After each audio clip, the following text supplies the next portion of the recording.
I guess I'd love to just get a sense, since you've seen everything in sports television, for better or worse, how has it changed? How has sports television changed? Because ESPN changed everything. Yeah, first of all, thanks for having me, Paul and Scarlett. Really appreciate it. Yeah, it's been a fun time for me. The big shows, the final shows are this Friday. And so I have seen everything, and most of it's been for the great. I like telling this story. I started in 1992, July of 1992, for those who can do the math, 34 years. And when they first instituted the bottom line, that ticker at the bottom. Before that, telling the scores before we gave them the information. I share this story because many of us on camera SportsCenter anchors were horrified about this because we really cared about our writing and telling a story, setting up the highlight of the game you're about to see. But you're giving away the score. And this was, I don't even know what year this was, might have been late 90s or whatever, but it was like, Twilight Zone-ish for us. You know what I mean? And it was like, and we thought there was a talent meeting and all of us like stood up and made our case how awful this would be. Of course, we didn't get our way. And then it turned out to be, again, one of these things that if we don't see, what's wrong with the TV? There's no bottom line that tells us a score before we talk about it. So that's always the first thing that jumps up. But then technically, all the stuff we see when we watch live football, any kind of sporting event, making it easy to watch and all this. But for SportsCenter, ESPN, yes, we were always ahead of it. And I'm really proud that I played a small part of it with my colleagues from the golden era. I feel like you played an instrumental part of it, not a small part of it. And the fact Thanks, Scarlett. The fact that you started in radio, that's near and dear to our hearts, of course, because we're talking to you on radio right now. Just give us a little bit of background about you, because I'm intrigued by the fact that you played hockey as a teenager with the boys and against the boys. How much did that factor into your wanting to go into sports broadcasting? Yeah, and thanks, Scarlett, for saying that. Yeah, first, I don't want to forget to say this, how, young women like yourself, all these women have reached out to me that are in the business. And that is like, I'm really proud of that professional legacy of inspiring all these young women who are in kindergarten, first grade, second grade, watching the SportsCenter years before they jumped on the bus, realizing that they too could do it if they saw a woman up there telling them about what happened in the game, right? Yep. So I'm really professionally most proud of that the most. So getting back to the hockey thing, I was a kid with very low self-esteem. I wore very thick glasses. Now the glasses are not as thick, thank God. But I love sports, watched it with my dad. Sports gave me something to look forward to. That's how I always phrase it, because I didn't really have a lot of friends. I mean, I listened to the Carpenters growing up. I loved depressing stuff. It was awful. It wasn't, don't worry, no one had. You were emo before your time. Yes, exactly.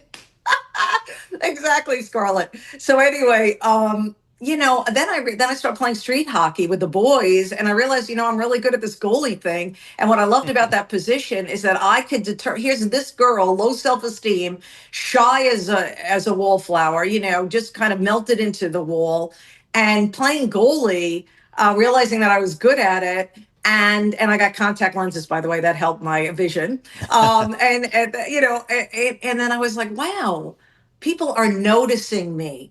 And it wasn't like, conceited kind of way, but I felt like I was, wow, I'm helping people. I'm winning games. I'm making the save at the right time. I'm suddenly like somebody. Mm-hmm. And so I rode that emotion, and I added that to just my love of sports and my sports teams and watching the games with my dad. But being a goalie, I like telling this story too, because I don't think I ever would have had this career in broadcasting and then on to ESPN, because I started out in radio, like you said, in New York, working 7 days a week, loved it. Then hosting 3-hour solo sports talk shows. It's the best thing. People don't get it. And that has made me a better SportsCenter anchor. Oh, by the way. getting back to the goalie story quickly, when I was playing with the boys, when I first started, my mom found a league on Long Island that, I was 14. I wanted to play ice hockey. I learned to skate with 40 pounds of goalie equipment on me. Oh, impressive. And I played, they didn't let me play with 14-year-old boys. I had to play with 8-year-old boys back in the day. It was, I'm dating myself, but you can just Google me. I mean, it was 1970, like mid 70s, 76, this kind of time. And so I heard the moms whispering, well, what is that, a girl in that? I see a ponytail out of behind her mask, all this kind of. And I had to block out the noise. I had to block out the critics. I had to block out the people who are like, what is she doing here?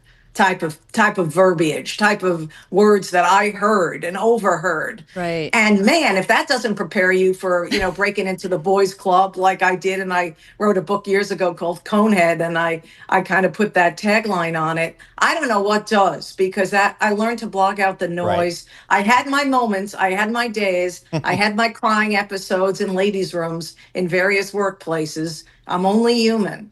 But you know what? You just believe in yourself and you get enough validation to keep going, right? Yep. We always need a little extra validation, like, okay, this, that. But it's just, when I look back, it's been a great ride. And now, Linda, I mean, your business, the business of sports, cable TV, now it's streaming, it's changing yet again, but yeah. What do you think the future is of ESPN in this new world we're in?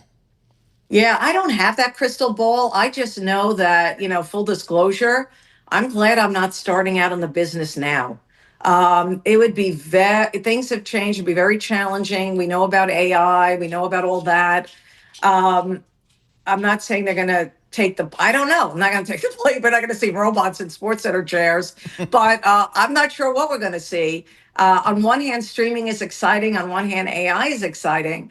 But, kudos to ESPN. And with all these in the last 5, 6, 7 years, as you guys have witnessed, it's really jumped leaps and bounds with all these technical changes and adjustments you have to make. Yeah. And the competition. What I love about when I broke in, and then, probably the first 25 of the 34 years, maybe the first 28 of the 34 years, there wasn't a lot of super competition to ESPN, right? And especially the early days, that was a big thrill for all of us, that we were the only game in town. Yeah. Like, meaning that's all you could turn to see anything. There was, no internet, blah, blah, blah. Right. So how are these changes going to affect ESPN? Honestly, guys, I don't know, but I will be watching.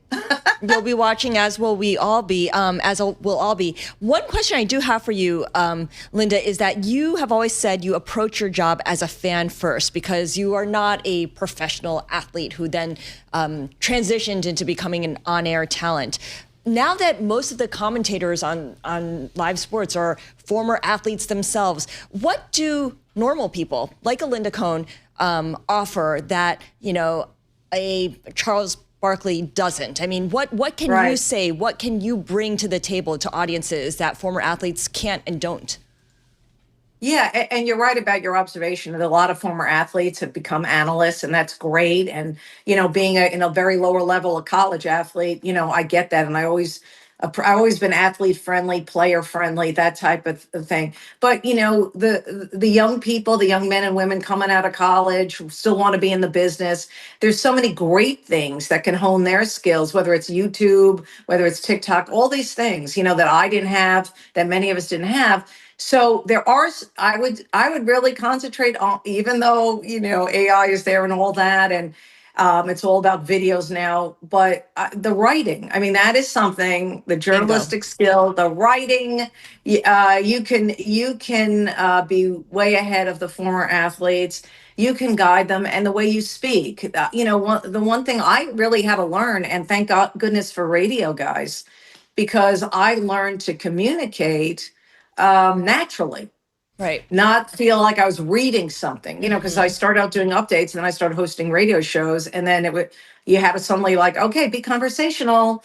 And so that was great. And that helped me in TV, and that helped me for 34 years on the SportsCenter set. So back to your original question, yes, I mean, that's where you could bring it, being conversational, connecting to the fans. Yes, I say I'm a fan first because I am. I'm just as nuts about my teams than they are, the people watching me, and I tried to show that. But you can also channel that into, okay, you be smart, you know what you're talking about. Right. Be prepared. You have to be prepared. When I'm prepared, man, my confidence boosts. When I'm not prepared, right? I mean, when I'm not prepared, I'm doing something like, I don't know about this assignment. I'm getting nervous about It all it. comes out. Right.